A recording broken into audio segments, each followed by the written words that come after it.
আজকে আমি যে বিষয়টা নিয়ে কথা বলতে আসলাম সেটি হচ্ছে আপনার যত বেশি এঙ্গেজমেন্ট হবে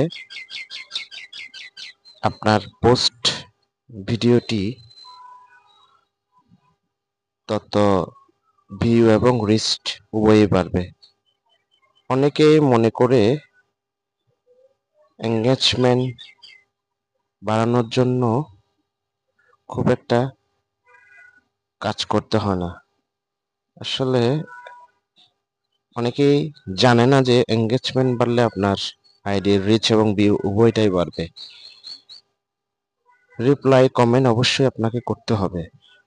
আপনার একটা পোস্টে বা ভিডিওতে কেউ একজন কমেন্ট করলো বা যারা যারা কমেন্ট করলো আপনি যদি তাদের রিপ্লাই কমেন্ট না করেন তাহলে দেখবেন আপনার সেই পোস্টটি বা ভিডিওটি খুব একটা ভালো রিচ বা ভালো একটা ভিউ পাবে না। দেখবেন যে আপনার ভিডিও বা পোস্টে যদি যত বেশি এঙ্গেজমেন্ট অর্থাৎ কমেন্ট এবং লাইক হবে সেটা রিচ এবং ভিউ তত বেশি হবে।